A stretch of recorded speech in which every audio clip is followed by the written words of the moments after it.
Hello, everyone. How you doing? Welcome to Israel Doctrines Google Hangout.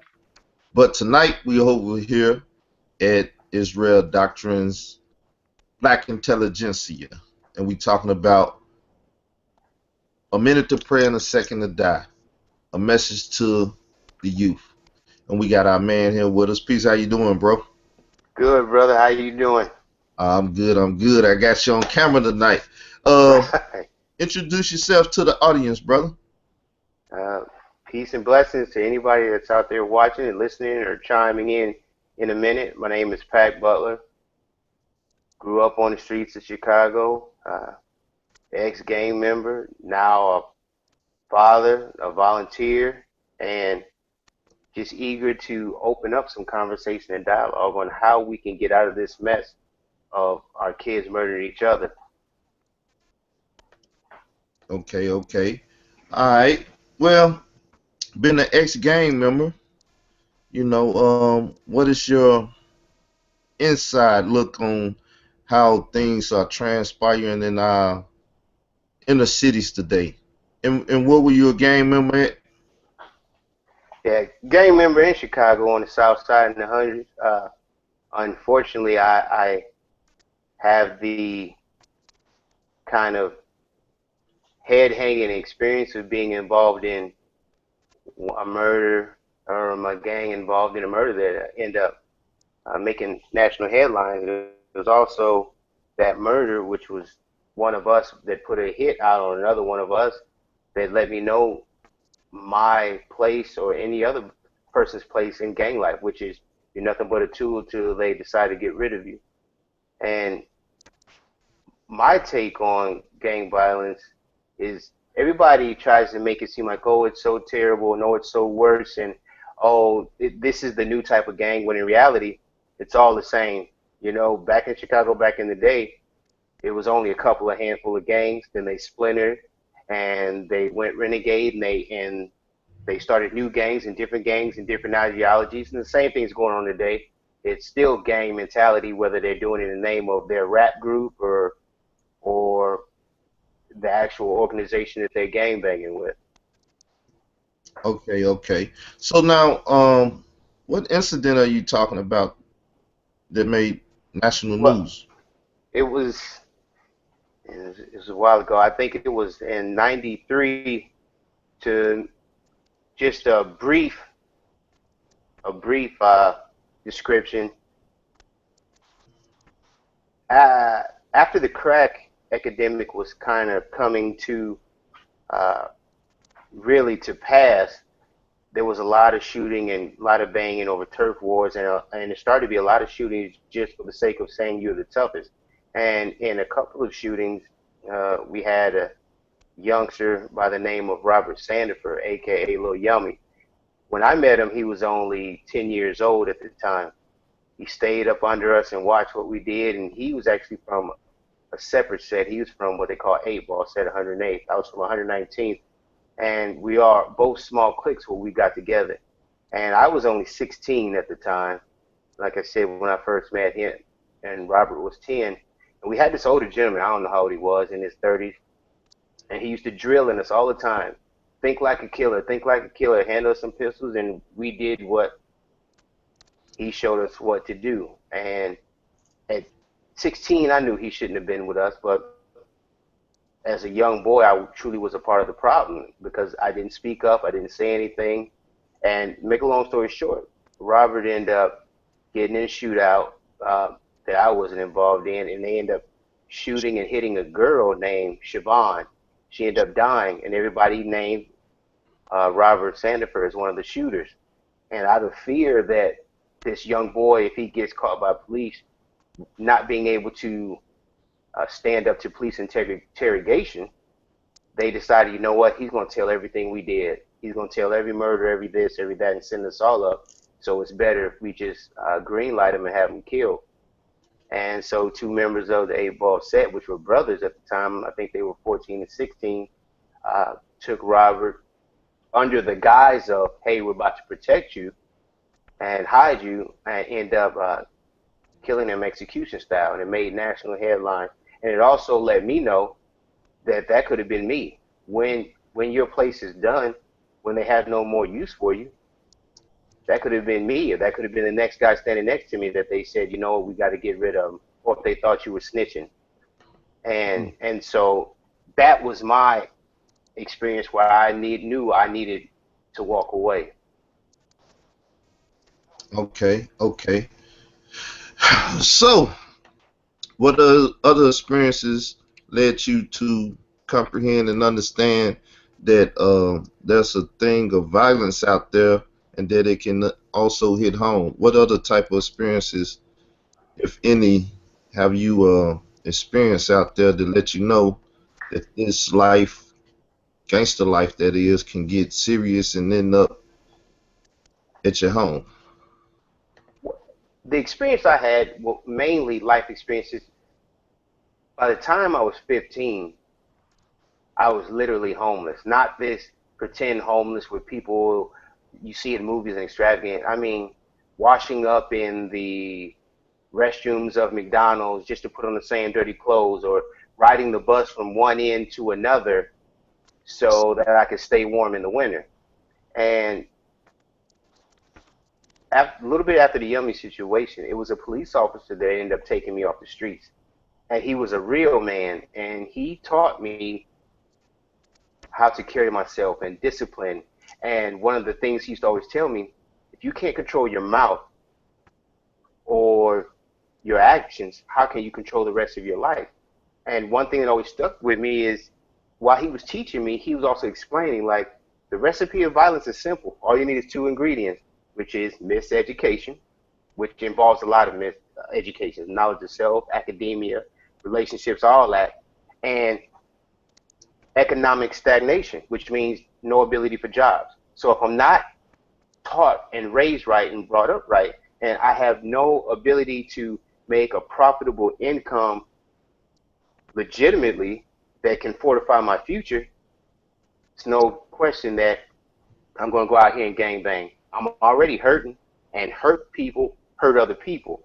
So the experiences I had on the street and the manipulation and the manipulation that I had to deal with, uh, and then the experiences that this real man taught me how to carry myself and leading by example are all the experiences that I take with me when I apply, when I talk to some of these other individuals. Because sometimes the thing is, everybody has good knowledge. It's whether the person that you're trying to help is actually receptive to what you're saying, because we are people that need, unfortunately, to focus on the messenger just as much as the message. And as messed up as it is, like me, I can't go in front of a whole bunch of politicians and spout this and spout that, because they're going to look at me like, man, you're a felon. What can you tell me? But I can go out on here on these streets and say, listen, I've been where you've been. I've been in worse situations, but let me tell you how to get out. Because these cats on the street don't want to hear some guy that's a billionaire like Bill Gates or somebody that's never had to struggle. Unfortunately, they might be saying the right thing at all times, but they are looking at the messenger and not the message, and they don't have a way to identify. So fortunately, God blessed me with the yearning, the want to not just help my kids, but other kids, and I talk to them. I don't go and share gang stories or anything like that, but I say, listen, I've been there, and these are the ingredients that you need to make it out, just like I did. And you can't do it alone and on your own. Okay, okay. So you mentor a lot of children and do a lot of things to help those that Yes, sir. Uh, unfortunate and don't have that male figure in their life like you had. mm, yes, and that's the thing. One thing I stress to anybody that does help, it's not enough in today's time. It's not enough to help your kids be successful for two reasons. One, there's not enough parents doing it, and two, if you do help your kids to the top, everybody else that's hungry around them are going to go for your kids. We have to be individuals like yourself and like other individuals that reach out and try to help other people, because that is the only way we're going to get out of this epidemic that we are currently see ourselves in. I mean, these parents are lost.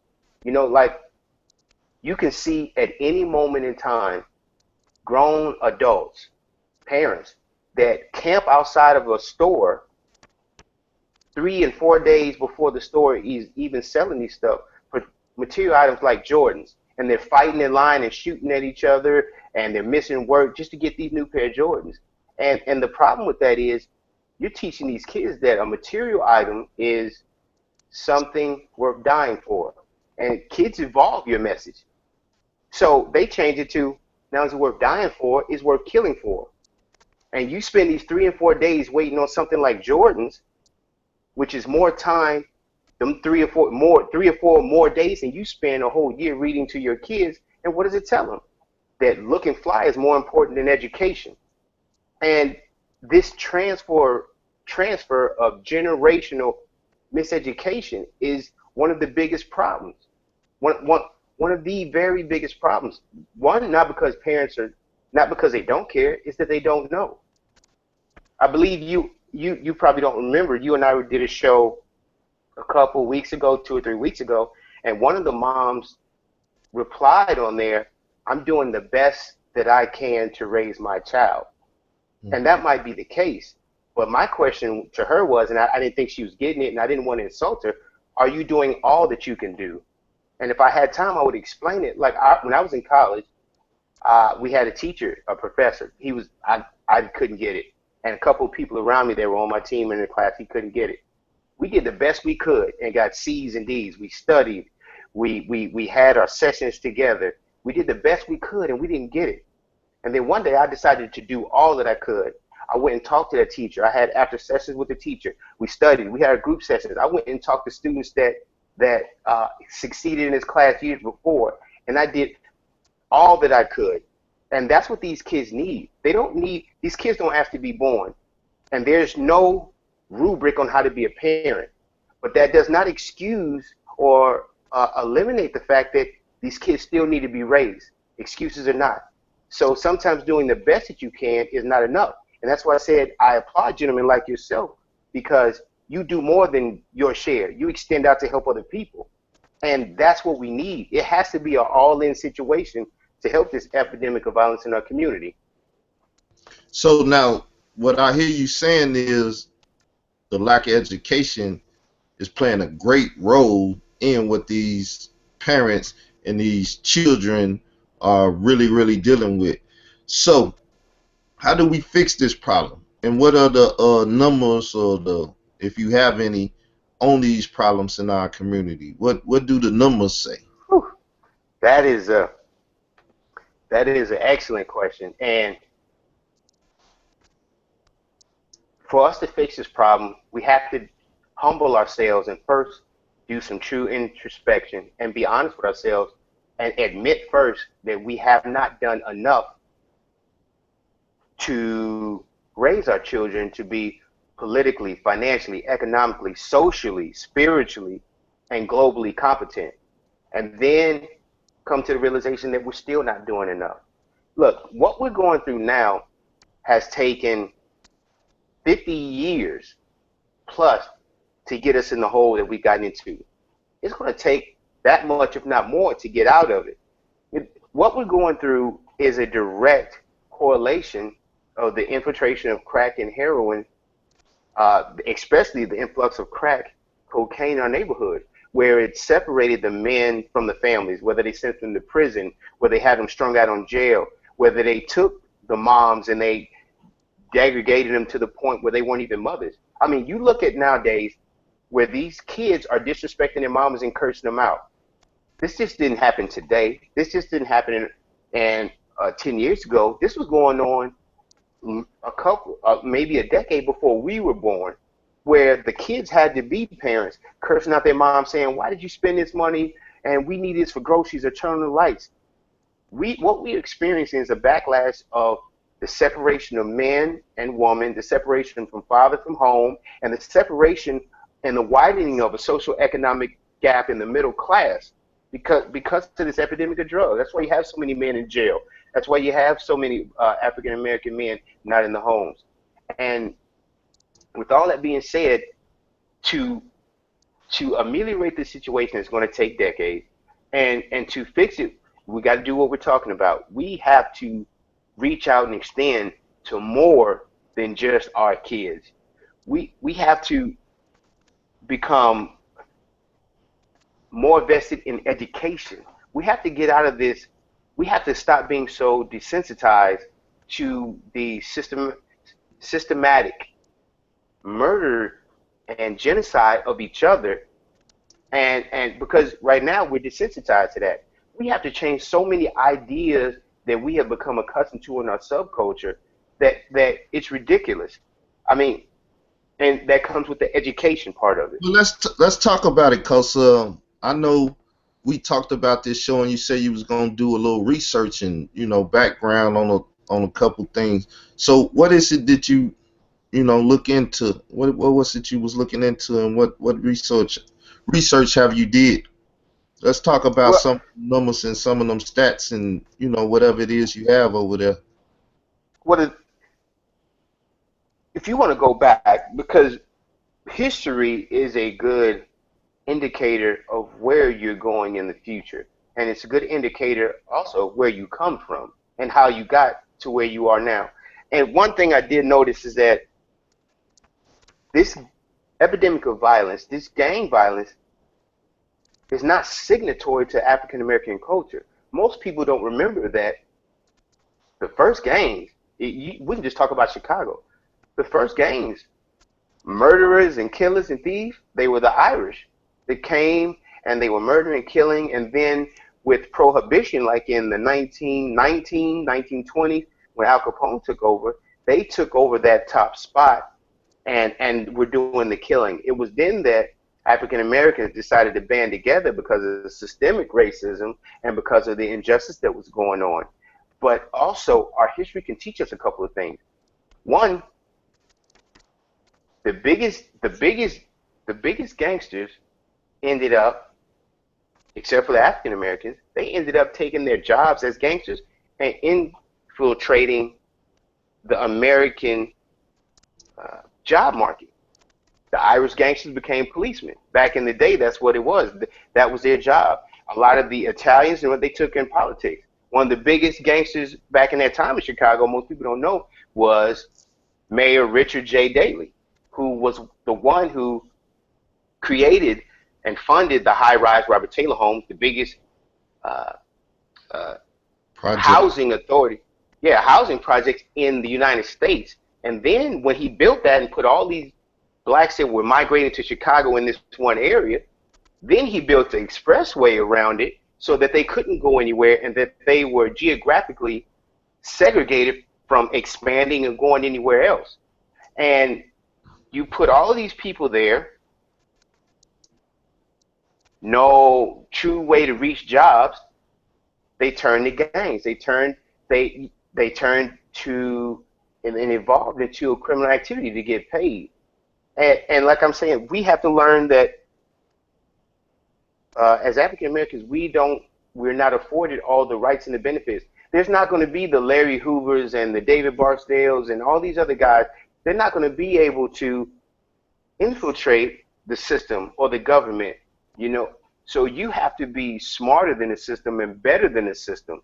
You have to. We already know that as African American, a lot of times you have to over succeed, and that is the focus that we have to put on our kids with respect, with focus on education, focusing on knowledge itself, being globally, financially, and economically responsible and competent, being respectful.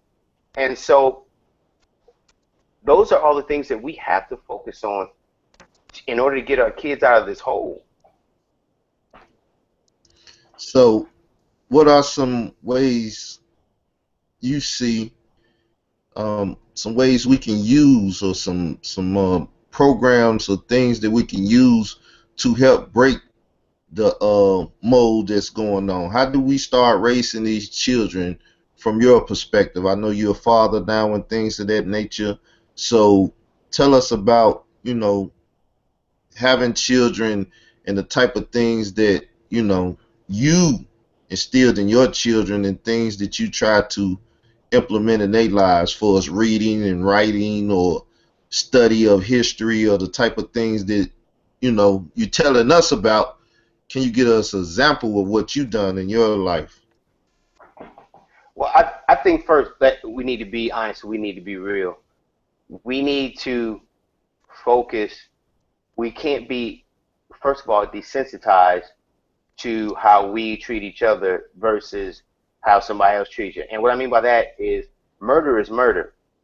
You know, you see these individuals that stand in, they Black Lives Matter and they stand in front of these cops and they get in their face and they challenge them and, I wish you would, I'd fight you, and this and that. And but then these same individuals, when there's murders in the street, if everybody's not snitching nowadays. But you don't see these same people going to these people that are shooting house, getting in their face and threatening them and telling them, like they do Mayor Rahm, you need to resign, you need this. They need to go to these gangbangers' houses. They need to make sure that they let the whole community know who runs these neighborhoods. If you want to go further than that, one, we need to stop having out of wedlock kids. You need to stop having 3 and 4 different baby daddies. Men need to start not having kids for the sake of having kids. You have to be in a situation where these kids have a realistic chance of advancement. Not just, let's be honest. One of the biggest plights in our culture is the single mother household.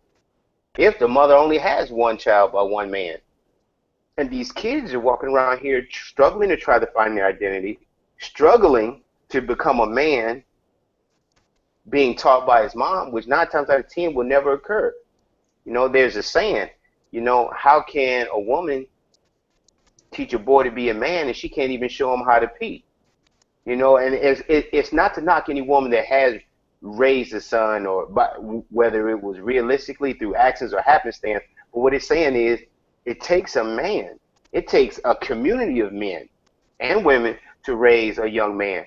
But the common, most important variable in a young boy's life to become a man is a man in his life.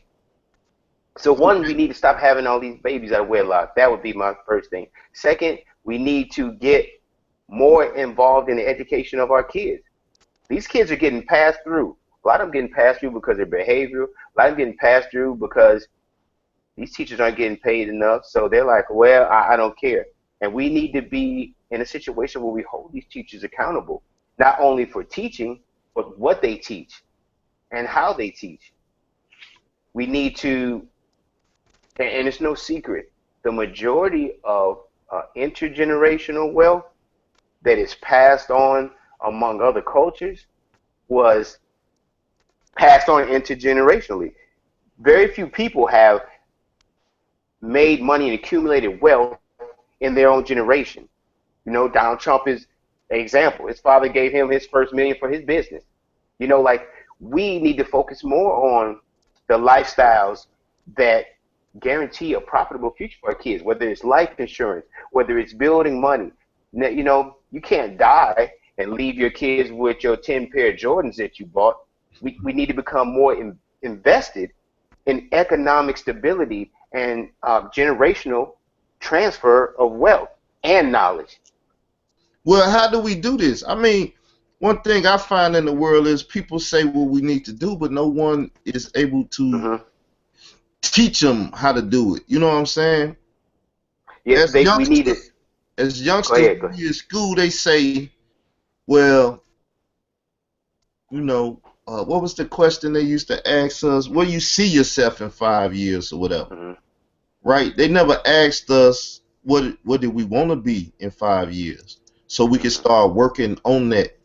So when you're growing up, you have a vision of what you want to do, and you have no one to help you out with that, whether if it's a musician, whether if it's a sports player, whether if it's a broadcaster, whether if it's a photographer, pianist, whatever it is. So I'm asking you now is, with you making these statements, then how do we teach the children the things that they want to be, not the things that we want them to be?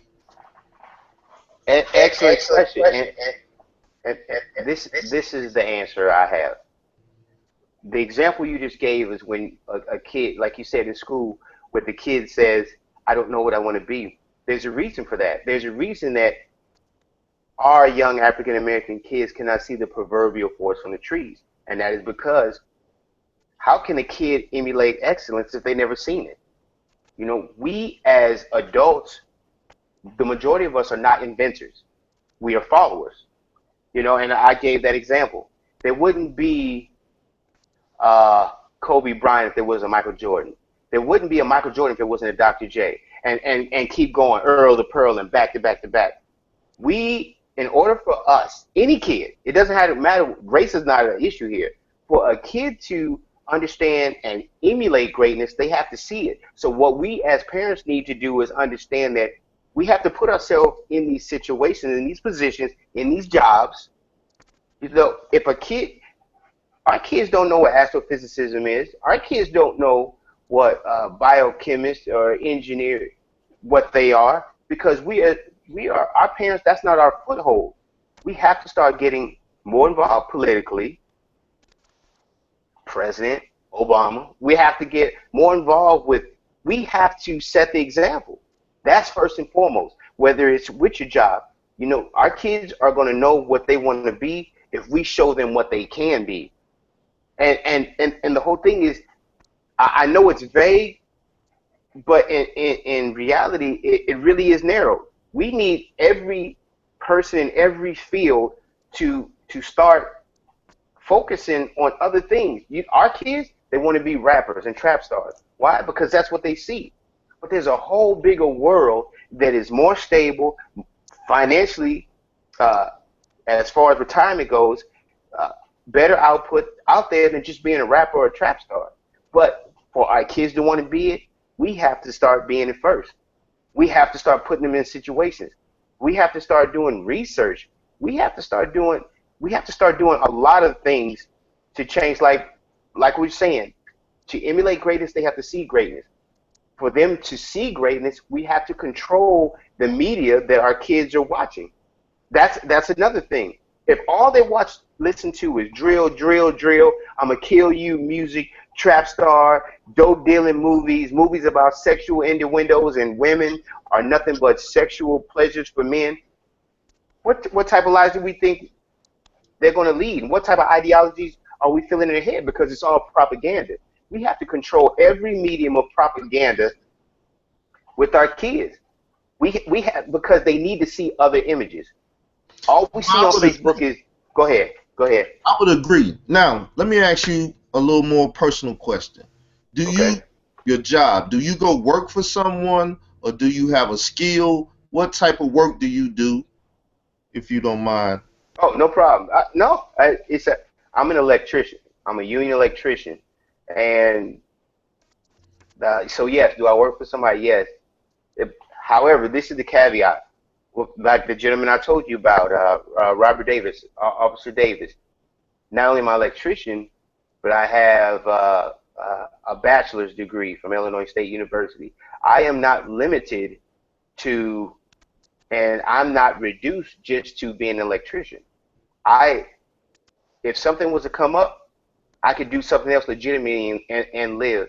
And that's what our kids need to see. You know, like my kids see it all the time. I can do several different things to bring income in to take care of my family. Oh, and that's another thing. I don't mean to jump around, but that's another thing. Successful families have several streams of income, not just one. And these are things that our kids don't see. They see the rapper, whatever the rapper's name is, he's rapping, going to shows, and he coming home. But that's not a successful individual, rapper or not. Are you doing commercials, a clothing line? Are you doing this? Several streams of income, investment, banking, 501, 401, you know, real estate. The things that our children need to see, they're not seeing. And Yeah, those are the, I agree totally. But see, why I asked that is because, as growing up as children, they want us to go through 12 years of schooling, right? But we leave out of there and we have to go to more schooling to attain a trade or something. So I was asking that to see if you had a trade or if you mhm, had something else in what you was working with, because at the same time now you could teach that trade, mhm. right? And I've done that actually, held little workshops because yeah, yeah, I have a trade, but like I said, I also have a degree. And the thing people don't realize is, and sometimes it's a cop out. They go, "Oh, school's not for me, and I'm not this." Listen, school is not for quote unquote anyone until you start getting into the specific uh, field that you're going into. School is not to teach you per se. It is a way to measure and quantify your higher ability and your quote unquote ability to be successful in a job. You learn what you learn not in school. The majority of what you learn is OJT, on the job training, whether it's a trade, whether it's being a nurse, doctor, whatever. And it's a game. It's a big game. Uh, School is a way to actually eliminate you from certain professions. That's why they have felonies. That's why they have a grading point system. Your grade GPA is not indicative of how smart and how well you will do in that class, but that is the game that you play to overachieve so that you can get to a certain situation because of the selection process. I mean, we get new grads in all the time. We get new electricians at the top of their class. And when they come around us, we walk circles around them because it's the on the job training. So we need to get our kids into this mindset of play the game, get all A's, don't get felonies. And that eliminates a company, an entity, a corporation's ability to say, no, we're not going to hire you. But when you can say all A's, no felonies, top of my class, that doesn't mean you'll be the best, but that means you're putting yourself in a situation to succeed, because that's all school is. School, getting that degree in high school says you're able to learn how to learn. Getting your bachelor's degree in college just says you're able to learn how to learn. Until you get into your master's and doctorates, it's all general, and it's all speculation on how you might do when you get into the professional field. Yes, I agree. I agree.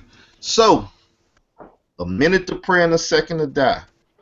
Let's deal with the reality of that. We have so many ways to be eliminated out here, to become a statistic. So, can you, from your experience living in the streets, homeless, gang banging in the streets, and even now being a black man in America, and understanding that if you don't have your seatbelt on, you can end up getting into a tussle with a cop and stuff. Please explain to the best of your ability to the young black males, or to the males out here that may not have, succeeded in some areas in life, and they put in dangerous situations, what it is about the street life, Chirac, or whatever you want to call it, the Chicago street life, gangland, whatever you want to call, um, you know, the place you live in, the dangers that it upholds. It's danger everywhere. And what I mean by that is this: we can't forget that there are people alive today that couldn't drink at the same water fountain as their white counterparts. There are people alive today whose parents were slaves and actually worked for free and were beating and watching the mistreatment of African Americans. And I say that to say this: for us to succeed, now I'm not talking about African Americans, I'm talking about us as a country. For us to succeed, we need to come to some truths, because the claim is that we're in a post-racial society, but there's racial innuendos everywhere, and actually on both sides.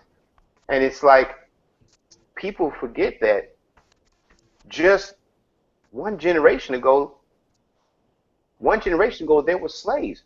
And and for you to believe that now that we're freed and we had one mixed president, that everything is all right by the wave of a wand, they're delusional. There is a big trace of systemic racism. There's a there's a big trace of the social inequities and justice. And I say that to say, so to act like you are not marked or pretend like you cannot get in a situation because of skin of your color is a total falsehood. and we are compounding these problems with one another. I mean, what? Two incidences with the Bundy family, the White family in Nevada. They held guns to federal officials and said, if you don't get off my land, it's going to be some killing. And what did they do? We don't want any bloodshed, we'll leave. Then they took over and kidnapped by force with guns a federal building and said, it will be bloodshed if you try to remove us. And they did so for I can't remember how many days before the government knew they had to act, where there could be an individual with a knife in the middle of the street, Laquan McDonald, which that's a whole nother story. I'm not exonerating McDonald's wrong, but he got blew away before given an opportunity truly to comply. You got individuals that fight with police bare hand and end up getting killed. So knowing, I guess, first step is knowing that the playing field is not equal, and we need to raise our children with a little more control. It's all right to wear your heart on your sleeve, but we as African American men have been taught that you got to have a threat display. We got to walk all out. We got to be tough, and we're losing. Why? Because in the job we're snapping off, and we're telling the officer what you're not going to do, and we're getting Eric Gardner. We're getting Trayvon Martin. We're getting right, wrong, or indifferent. We don't have the margin of error to make these mistakes as our counterpart. And when we raise our kids to be this display of aggression and dominance, we're raising our kids to fail. You don't, and we always raise our kids to be hard, and unfortunately, that's not winning. That's not winning. Yeah, I'm hard all the way to jail. We have to raise our kids to behave, react, and think instinctively a little bit smarter. Not because we're weak, but because we have to understand the trials and tribulations that lie ahead of us. And that's just one. That's just one area. Like I said, we become desensitized to the violence that we commit on each other. That's another hard step. It's nothing for you to see somebody gun down somebody in the street. The first 3 weeks in Chicago, 50 murders. I mean, that's two. We have so many obstacles from outside and inside our race that we have to take a step back and reevaluate how we carry ourselves on all realms. Whew, I agree. I totally agree. So let's deal with that. Like you mentioned it earlier, and I wanted to go in then, but I want the show the flow and loosen up a little bit. We just here talking, bro. I know this is your first time really on camera and stuff, but it's all first time ever. Yeah, yeah. They don't even know, when you first turned it on how you was reacting and stuff. So, but I ain't gonna tell them. So let's just talk about it though. Look, we got, like you say, and I wanted to go in. That's why if anybody see the picture that's on the Facebook event, this guy here, his name is King Noble, right? He said open season on killing whites and police. They say he's a Black Lives Matter activist, and he's saying it's open season on whites, police. This ended up on Alex Jones Infowar.com, right? So now you spoke on it, and I don't know if you knew exactly about that situation or not, but people ready to go to war, like you said, with white police officers or hurt white people for hurting their so-called brothers or sisters, other blacks. But they lack the same gall or nuts or kahunas to be a man and stand up against the people in the community that's doing this, selling the drugs, got the little brothers out there gang banging and sending them off and stuff, doing stuff. Let's talk about that, because as a man, me myself, I'm like, and excuse my French, that's some bitch nigga shit. You know what I'm saying? When you allow these type of things to go on in your neighborhood, but then you ain't really finna touch this white man, but you want to puff up and stuff and say, come on, y'all, let's do this, or send somebody off again. you know, from Chicago, that's what we say, people. Oh, he got sent off to do some crazy stuff. So Hmm. speak on that, will you? Well, let, let, let, once again, I apologize for stuttering. We got to go down into breaking down stereotype. One of the most dangerous weapons this world has is propaganda, especially by way of media. Media has a way to incite emotional and irrational thinking that a lot of people don't know. So I'm gonna give some people some facts. So, and whether they believe it or not, I challenge them to bring me empirical proof because this is the real. The majority of police officers in this nation, the majority of police officers never fire their weapon once. We walk around here and we look at the media when they say, "Oh, look, Kwame McDonald got shot," or "This individual gets shot," and black unarmed team, and they get killed, and you make it, you start pitting black against police officers, and that's not necessarily the case. There's bad police officers, there's bad airplane pilots, there's bad parents, there's bad taxi drivers. Responsible for more killings and quote unquote murders than any police officer are these doctors. That when they see you coming there as an African American or a Latino or a minority without money, they don't give you the proper treatment. But you don't see African Americans and other minorities getting up in arms about that because why? It's not broadcasted on the media. Are there bad cops? There's terrible cops. Just like the Laquan McDonald case. The individual had a knife in his hand walking around, and the cop shot him 17 times. He did give him a directive, and that's going to be his justification probably to win the case. But at no time was that cop's life in jeopardy. But you gave him the tools to murder you. And I think that when we as African Americans attack the greatest wrong instead of working to fix both sides of the problem. And this is what I mean by this. That officer, like I'll give Laquan McDonald, uh, he was shot the officer was wrong. No doubt about it. He shouldn't have been an officer, and I hope there comes some type of corrective action. However, this is the caveat. Laquan shouldn't have been walking in the street with a knife either. Does that mean he deserved to die? No. But when you address a situation to fix it, you have to focus on accountability from all sides to fix the problem. And what accountability does, it says this: if that officer would have had better training, or if that officer wouldn't have been in line of duty, or if that officer wouldn't have been an officer at all, Laquan McDonald would have been alive. And then you also go, if Laquan wouldn't have walked out in the street acting crazy with that knife, he'd have been alive as well too. So we have to focus on all parts. And the problem is, we only focus on the greatest wrong, or what we perceive as the greatest wrong. I challenge somebody to tell me 50 within the past 2 years, 50 truly illegitimate murders by police, 50 illegitimate murders by police within the past couple, 2, 3, 4, 5 years. But what do you mean by illegitimate? So what I mean by that is truly, truly heinous, and I mean there's justified, I guess, non-justified. When I say, well, Sandra Bland, let's talk about her. Chicago native, down there. She got into an incident with an officer, and she ended up dead. So I mean, yeah, you know what? Honestly, as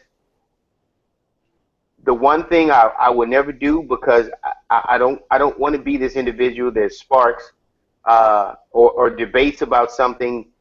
I apologize, but I'm not as knowledgeable. I only heard a little bit of what I guess everybody else knew, because I know there are rumors that she might have been dead when she was in the car and all that. And from what I hear, it seemed like the officer fudged some stuff, but I'm not as knowledgeable as maybe I should be about Mrs. Bland's case, and I don't want to comment on somebody that I don't have okay. I mean, I understand. knowledge on. I understand, but I would say, just to follow the narrative that you was laying down, when we, you know what I'm saying, dudes step out of line with these cops or people in authority, we fail to realize. And I was looking on the Black Intelligentsia page because I remember posting it up a couple weeks ago or maybe 3 weeks ago, the law that's still on the book that says from slavery days, because y'all forget it's still laws on the book from slavery Mhm. days where it said when you correcting a slave that you can use certain amount of force or whatever. And if you harm this person Mhm. in correcting them, then you can't be held accountable.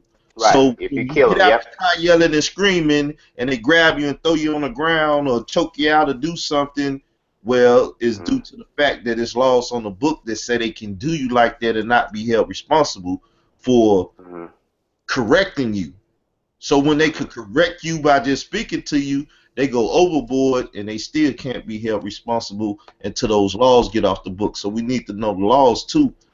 But you can go ahead and speak. Well, this is what I was getting at though. Like when I say unjustified, I challenge somebody to bring up in the past 2, 3, 4 years 50 unjustified. Not. I'm not talking murders that got through the cracks and the DA didn't charge because we all know how that goes too. But I'm talking 50 truly unjustified murders by police within the past 2, 3, 4, 5 years. Versus go back 3 weeks ago from January 1st to January 21st, we already had 50 gang murders. So if you the same individual, you can't be hypocritical about your approach and your enthusiasm for the greatest and greater wrong. Murder is murder, whether it's done by a cop, by a white, by a Hispanic, or African American. So if you're outraged at the injustice that is perpetuated by a police officer, you damn well better be upset at the injustice that's perpetrated by us in our own cities. We're terrorizing our cities. We're bringing the value of the property down. We're creating an environment where there is no economic growth. So if you're going to say open season on all whites and all police officers, you better say open season on all gangbangers and all drug dealers. Everybody that's going to add to the decimation, annihilation of a group of people in a certain race. Because murder is murder. If murder is only an egregious act that is perpetuated by a police officer or somebody that's not black, then you truly don't care. Yeah, I feel you, and that's why I asked if we could speak on that some more because whoever doing the wrong, if you about social justice, then you looking to make sure that the injustice is dealt with no matter what person, what race, what you know, who or whatsoever it is. It's an injustice. It needs to be addressed. Correct. Exactly. Exactly. So,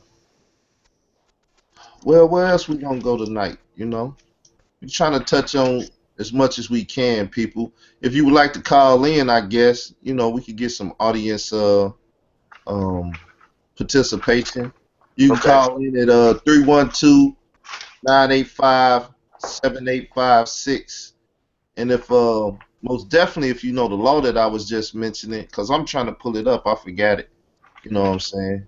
I didn't even think we Mm-hmm. was gonna hit on something where I would somewhat need it. So you know, I'm looking for that right now. But if you would like to call in, that number is 312-985-7856. And you can actually type that on your Facebook. I mean, yeah, your Facebook link if you would like to, and let your friends know that they can call in if they want to. Man, where is that?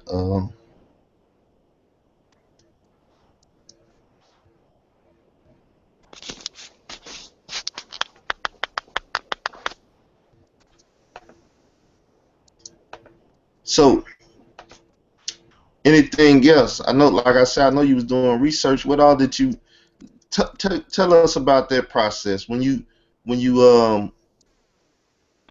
agreed to come on and we talking stuff? what is it you went and looked into and you know studied up on to be ready to speak today? Well, I looked and kind of got information and numbers on kind of the start of the organizational crime syndicate, aka gang, how it kind of started, how it kind of was initially the dominance and terrorization was by, the Irishmen, and how it transferred to the Italians, Sicilians, and breakdown. I looked also into politics, kind of like how I was showing you the mayor actually created, and the purpose for creating America's largest housing projects and the purpose for it, and how he used a highway to segregate. Um, the main thing, though, was the focus on what we can do to dig ourselves out of this hole. That's the main thing, because Do you those are the think we things. can make it? Do you think we can make it out the hole, staying in these cities, or do you ever take the time out to look at the migration patterns back to the South? Well, no matter where you go, whether it's in the city, whether it's down south, whether it's to Ireland, whether it's to Jamaica, changing venue does not change the ideologies and the mental stagnation we have. I mean, for example, back in the decades ago, when Chicago was really, really dangerous, and when they started breaking down the projects and part of that process, a lot of people fled to Milwaukee, Wisconsin. There's no secret why Milwaukee, Wisconsin uh, has the gang problem it has now. Same with Rockford, Illinois. So moving is not the panacea to ameliorate our problems. The problem is the mindset. The problem is our thinking. The problem is that we as African Americans have to have a leader. And when a leader doesn't step up, you have 50 million leaders, most of them false prophets.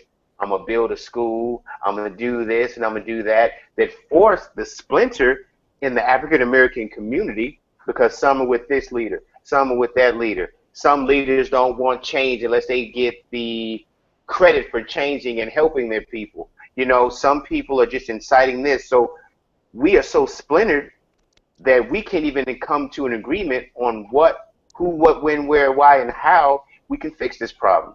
So You you got talking like America's race or whatever, and you got 4 or 5 African American candidates, and they splitting the vote like that. So that's how the community's being split. You saying? Yeah, because there's a lot of money to be had in being the quote unquote savior of African American community. There's a lot of money. I mean, just be honest. We as African Americans are followers. We as African Americans hold stand fast only to a certain extent, and that manipulation is there. For example, in Chicago, we held some of the biggest and best boycotts and financial crippling of companies during Black Friday and Christmas holiday. Then what you do? You go around and make a Powerball uh, close to 1 point something billion dollars. I mean, this. I think we as African Americans feel that everything is related. Gang banging is directly in a direct correlation on how we get treated by the cops. They're scared of us. They look at us as monsters and monkeys and individuals that don't care about each other. So if that's the case, you think they're gonna care about us? Like everything is related. Everything is related. Education. Education is directly correlated to the job we can get. And we tend to pick and choose what we care about, what we believe, and what we fight for, and we're missing the global picture. Well, let me play this video. Let's do a little commercial. This from my brother. He's from Real Flavor. A lot of Chicagoans probably remember that hip hop show and stuff, but he has some information here in this video. We'll listen to it and then we'll talk about it because I think a lot of people fail to realize that it's 70 years for some foolishness like this, and this brother's gonna tell us.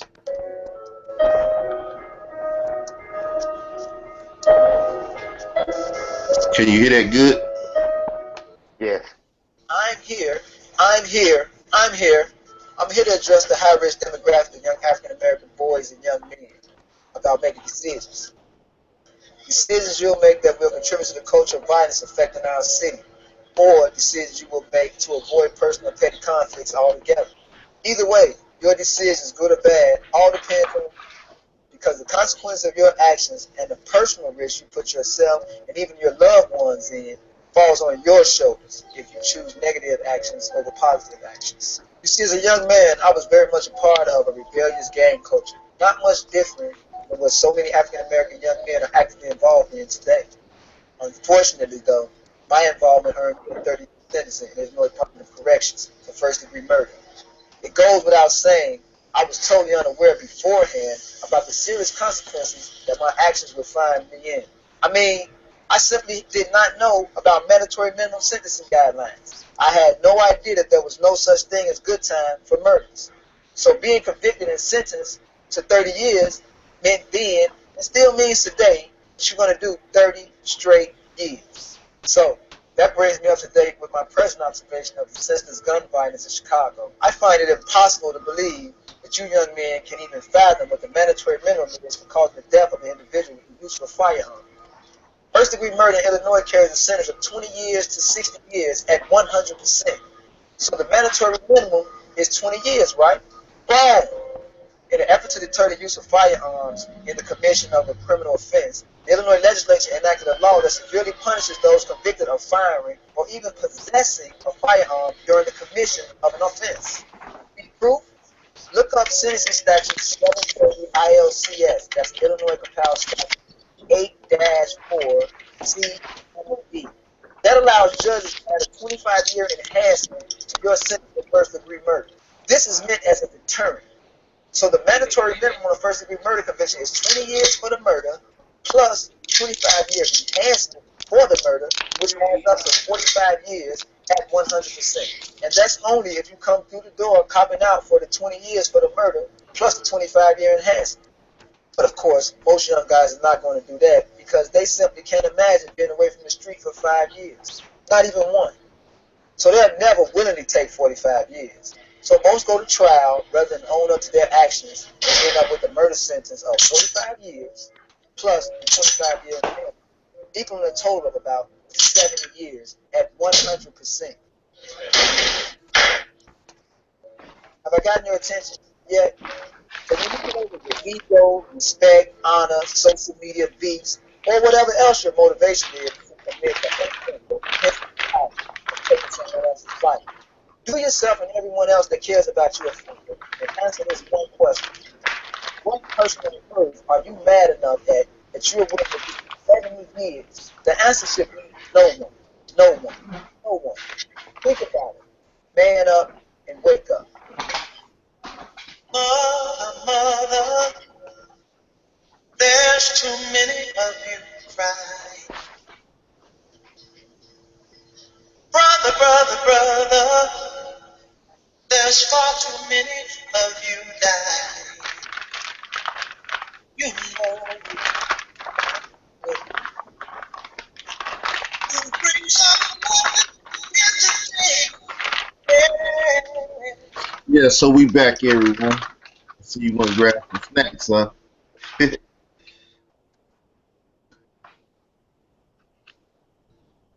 Hey, you say something so I make sure I can hear you. I'm here, brother. All right. So, what you think about that commercial there? I think that commercial kind of sums up what we're talking about. Not only about decisions we're making, because we talked about a couple things, talked about a lot of things. The first one is control. And like we said, how can you control your life if right now you can't control your mouth and your actions. But also we talked about the realization that you don't have, we as African American men don't have the longitude to make the same mistakes in this country as some of our counterparts. And those changes and enhancements in crimes were not targeted to deter a criminal act. It was targeted at a specific group of individuals. And they were targeted for young African American males. And we have to be aware that in this country, we have to carry ourselves different because we're not for the same longitude. A gentleman could carry $10 of cocaine and sell it and get a slap on the wrist. But we know who is usually selling the powder cocaine. And an individual that's selling a dime bag of crack will get an enhanced sentence of 20 years. And part of winning the game is knowing the rules, knowing how to navigate around those rules, and how to elevate above the game itself. So, and I teach the kids, I volunteer for that same thing. You know, some refs don't like them, and it's not because they're black, they just don't care for them. And they'll call a simple foul that another ref might not call. And if you know that's the case, then you have to be extra careful. And we have to teach our kids that in society, not to be punks and not to be weaklings and cowards, but to understand that there is an uneven playing field. yeah, so what you're really talking about is a term that most people haven't heard, I guess, or those that have really don't really deal with it that much. It's prison industrial complex. That's why we target, truly, right? That's right. Man, That's why the there laws is, are made the way they are, and everything is stacked against us because eventually they need to make some money off us. They don't have us in the fields no more, and we've been doing all this stuff in the inner cities, and they can't get no labor out of us, so they gotta store us in prison houses and make money off of man, all the material that they send in there, all the people that they use to watch over us and correct us, you know, COs and so on and so forth. So, have you did any studies and, you know, comparative studies or things of that nature on that subject? not comparative studies that I could give you true facts and true stats and numbers. But what I will say is this: everybody knows that for the past 20 years, the shift in the dynamic of correctional facilities has been tending and leaning towards privatization of prisons, for-profit prisons. And the reality is, privatization of prisons, which is a profit, for profit, for it to make money, you got to have prisoners. So it calls for a demand in prisoners. So there's a price on a young man's head in the street. He's valuable in prison. He's working slave labor, slave wages, making fancy things depending on what prison industry he's working for. And we have to understand the whole game. And it's something that we as African Americans are not teaching our kids. We're not teaching them the whole game. Not just be tough. Not just don't let them hit you. Not just, oh, if a girl hits you, she deserves to get back. Not just make sure you look sharp. The whole game.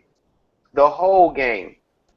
I'm telling you right now, these real millionaires, I'm not talking about these fake Kardashians and all these, but these real millionaires, they don't wear Jordans. Their shorts are cut off jeans, but they go to Acapulco anytime they want. They got their own private jets.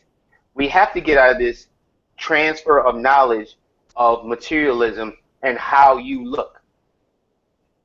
They say in the 3 socioeconomic classes, your status is determined. If you're wealthy, your status is determined by how much money you have.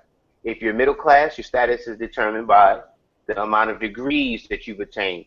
And if you're lower class, the way that you're not transparent. The way that you say, this is who I am, is about if I can take your life or how sharp I'm dressed. And that ideology is what we have to change if we're going to dig ourselves out of this epidemic of violence. Okay, I mean, I agree. So, let's kind of wrap it up a little bit. If you want to go longer, we can. It doesn't matter to me. But let's just focus on the title: A Minute to Pray and a Second to Die. Could you sum up that title and what it means to you? Living the life you once lived, struggling the way you once struggled, and now being a responsible adult with a Mm-hmm. wife and children, how Mm-hmm. that minute to pray and that second to die could be at any time, and what it would mean to you Huh. That to end actually, up in that situation. that was an excellent title. And this is what I have to say about this. And I'm not going to transpose any of my beliefs on anybody else. What I will do is tell you my own experience. A minute to pray and a second to die. I remember being in situations where you see things coming, whether it's the cops. Man, I could. I, my biggest fear was when you had a pistol and the cops are on you. Or there's been a couple times where we're back and forth shooting and the cops pulling up, and you see these things happening, and you're like, Lord, praying, oh, don't let me go to jail. When I was growing up and when I was in gang life, I wasn't scared of nothing. I wasn't scared of anything. I didn't care if I got shot. I didn't even care if I died because real, honestly speaking, how I was living, death might have been a relief at that moment. And so when you say a minute to pray, a second to die, this is how I look at it. When you see the negativity approaching, whether it's a cop, whether it's guys running up on you with pistols, whether you know you're about to get shot or arrested, whatever, when you see it coming, you have that minute, that couple of seconds to say, oh, Lord, help me if I didn't do this or I'm about to die, please, please, this. And then all of a sudden, boom, that bullet hits you. You only got a couple more seconds to die. But how long have you lived? That is the key, and that is the question. Because you can take a minute to pray and a second to God, and a person that's been on this earth 34, 35, 40 years that hasn't lived one day. And I mean living, where he's appreciative of life and looks forward to the future and is bequeathing a positive outlook, message, finances, growth, educational experience to the individual behind him. Because the sole purpose of a man is to ensure that everybody behind them has it better than he does, whether it's his wife, his children, the grandchildren, uh, people that are not able to protect themselves as you have. That's what a purpose of a man is. And when you do that for other people, that means you are living because you're living for the future. You like the life you're living. It doesn't mean it's not easy, but it means that you have lived, because when you live for other than yourself truly and wholly, that's when you appreciate every breath you take and every day above ground. And many people are so selfish and hedonistic and fearful, uneducated, miseducated, and financially stagnant that they have never lived one day in their 40, 50, 60, 70-year life. Mhm. I guess that sums it up. I mean, it was a good talk, bro. I hope somebody got something from it. I mean, that was a nice way to sum it up there at the end and deal with the title. You know, I thought the title was pretty good too, so I appreciate Excellent. you, Hmm. you know, enjoying it yourself. So with that said, man, I'm gonna let you get back to the family and everything, man. And All right. for Thank you those, for having me. yeah, for those that don't know, you was telling me about the passing of who your mother. It was my my grandmother had just passed, and the funny thing about that is I was just getting to know her. My When I was born, my mom was a 17-year-old drug addict, literally addicted to drugs, and my dad was a 36-year-old man who I don't know if he was still married yet. And so my dad was abusive, beat the mess out of me, kicked me out by the time I was 15, and beat my mom.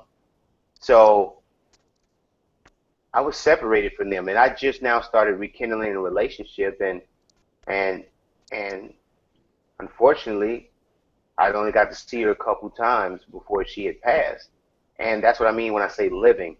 You know, you can rob. I was physically and emotionally robbed from my father. Sometimes by my father, just in life.